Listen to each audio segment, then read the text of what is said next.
Hi, hello, and welcome to yet another episode of IPL Titbits with Gully Cricket. So, Shash, yesterday Yeah. we had a very slow-paced game, and you never knew who was going to win. At any point, did you have any idea like which team had an upper hand? Uh, Not really. I mean, after the first innings, you could sort of say that Delhi had a bit of a chance, considering that restricted KKR to below average score. You can say they had to chase below 150. But then the start that KKR got, that cotton bolt of Umesh was just sensational. Because a quick bowler, honest follow through, where the batsman is trying to flick it across the leg side, and then off the leading edge it comes, and to have those reactions to take the catch just shows like this guy has been an athlete for a while. And I think it all looked rosy for Delhi until they Lalit and was it Yeah, Lalit and Warner, is it? Lalit stabilized the innings. Yeah. Correct. Yeah, Lalit and Warner were going together. Hmm. Uh, yeah, but then you saw a flurry of wickets in the middle overs. So that would have caused a little bit of panic in the Delhi team. But then in the end, they managed to win it quite comfortably with an over to spare, thanks to a special knock from Roman Paul.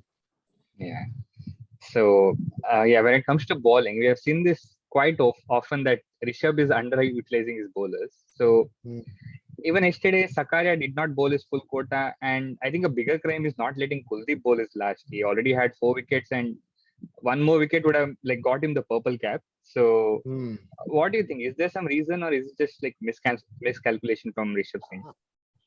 I think he's still learning as a captain. All right. So he will tend to make such mistakes. We only hope that he gets better from here because, as you mentioned, Kuldeep, in the form that he was in yesterday, should have no doubt finished all his 4 overs, and maybe Delhi would have been chasing an even lesser score if that would have happened. So Hmm. these are, I think he's done these mistakes even before. Yeah.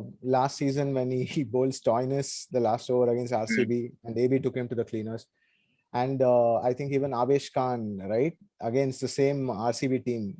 Okay, that was like I would say a little immature on the bowler's part, not really Pant's fault.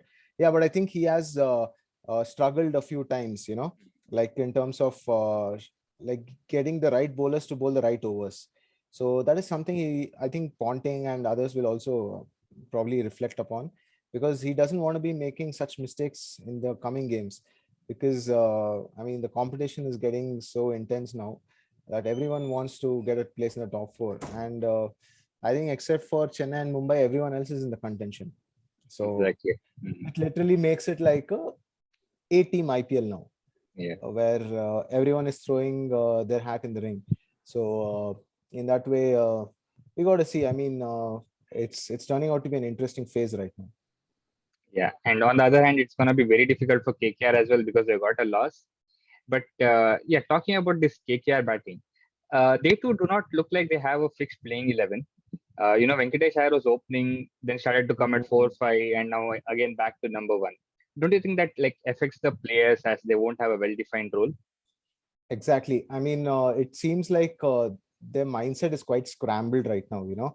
I think they were one of the fancy teams, considering how the auctions went.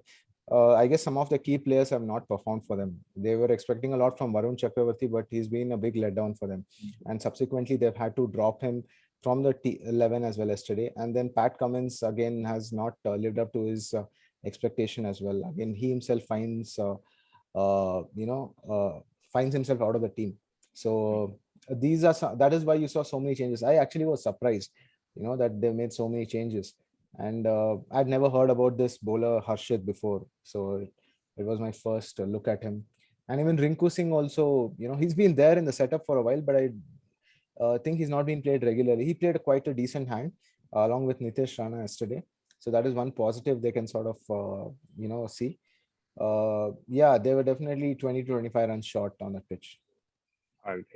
So just to add, I think Harshit Rana is a replacement who just joined the squad recently. So Okay. he was an injury replacement. Two. So I don't know. I think some bowler they got injured last match. Okay. Shivam Mavi, maybe. Could be. Yeah, I guess. Okay. Okay. Yeah. So with that, KKR got to another loss, and yet again, yeah, 4 matches Delhi played and they have won. Like They won only 4 matches, and all the 4 matches, it was Kuldeep Yadav was the man of the match. Uh, we gave the hint yesterday, and four, Yeah. four people have actually commented Kuldeep. And let's spin the wheel now, Shash, and we'll see Yeah. who's the winner. Okay, so I have the 4 names.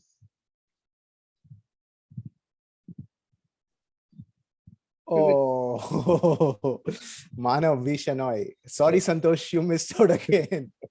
Yeah. Yeah, it's okay. You can keep trying. There are a lot of games now. Yeah. Yeah. Almost Yeah. The 30 more thing games. is, they would want to get it when they predicted right. Yeah. So it was that close. Like Hmm.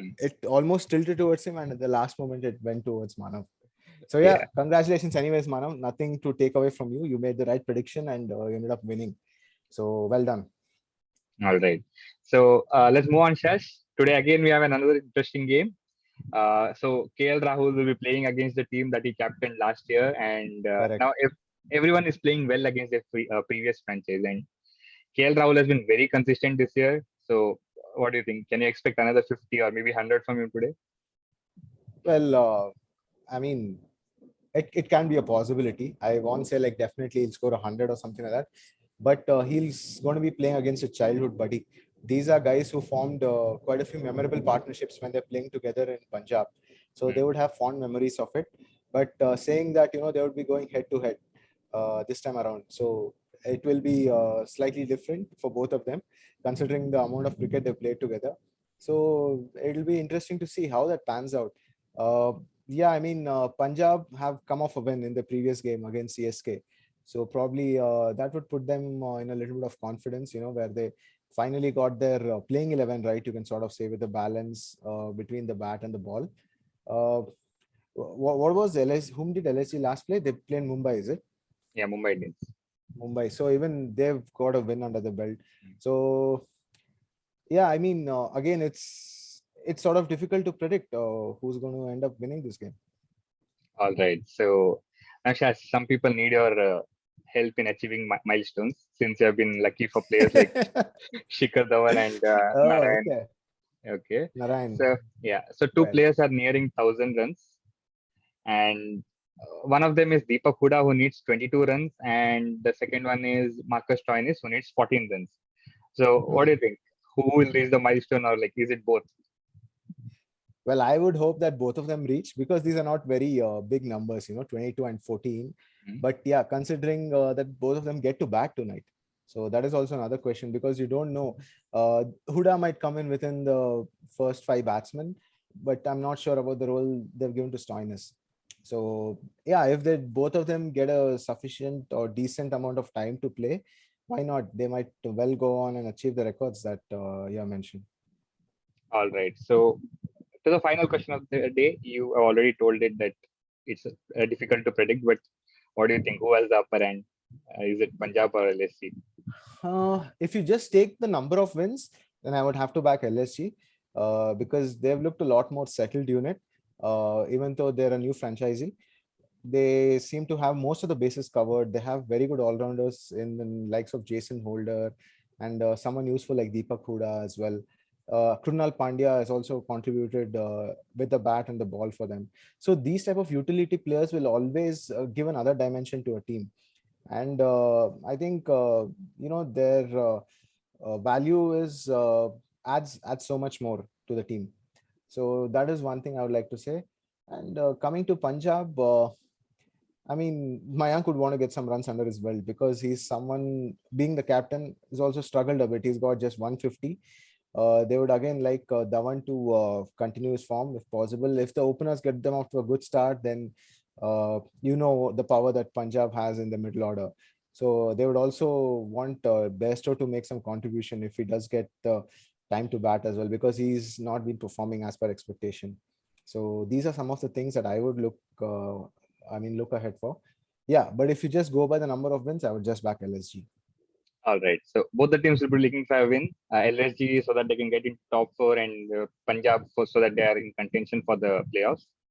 Yeah. And the game is in Pune, so it's going to be a tricky pitch. And let's hope the best for both the teams. And with that, Shash, we move on to the man of the match contest. So the winner has already been declared. Yeah. The winner has been declared. It's somewhere in the middle of the video. Yeah. So look for it. And the rules for the contest is the same. You just have to predict the man of the match and your time till the first ball of second innings is bowled. So hope you enjoyed our video and do enjoy the cricket tonight. So we take your leave with that. Thank you and Yeah. cheers.